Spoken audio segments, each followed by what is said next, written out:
Is a voluntary extension of the child support beyond the age of majority modifiable? Hello, I'm Ed Heck, and I'm a Georgia divorce and child custody attorney. I'm also a divorced single father of 2 children. I personally know what it's like to deal with these kinds of family law issues, and I'm passionate about helping others get through them as well. In Georgia, the law provides that child support terminates upon the first to occur of several factors. The child marries, the child dies, the child is emancipated or becomes self-supporting, or the child reaches the age of 18 years. If the child turns 18 years while still in and attending secondary school, in other words, high school, the child support obligation continues until the child ceases attending secondary school or high school, or completes and graduates from that secondary or high school. But, and this is important, not past the age of 20 years. This provision is obviously intended to provide appropriate support for a child who has an early birthday or a child who, for some reason, is held back in school. It allows that child to continue to be supported by his parents until finishing high school or until he turns 20 years of age, whichever event occurs first.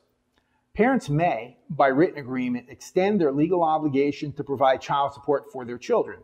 For instance, some parents will include language in their divorce settlement agreement that requires them to pay a portion of the post-secondary expenses of their children. This could be things like college, vocational school, trade school, or other post-high school education. While most of us fully intend to assist our children with payment of their post-high school expenses, we obviously can't look into a crystal ball and see what our specific financial conditions will be when that time comes. Therefore, great care should be taken when agreeing to legally obligate yourself to post-majority support of your children. Just because there's no language in your agreement requiring you to assist your children pay for college or technical school, that doesn't mean that you can't do so voluntarily if you have the financial means when that time comes.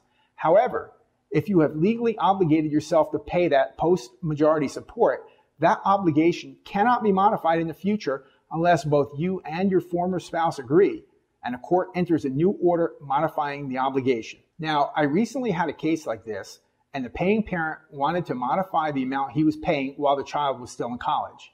He had agreed to keep paying child support until the child graduated from college, and he thought he could modify the amount based on his income. But he found out he could not do so without agreement from his ex, and that person would not agree to it. So remember this. The general rule of thumb is, if the court couldn't require you to pay for something in the initial order, it has no authority to modify an obligation you voluntarily assumed. I deal with these kinds of issues all the time in my family law practice, so call me at the number you see on your screen and we'll talk about your questions. You can also visit heckfamilylaw.com and fill out the Contact Us form.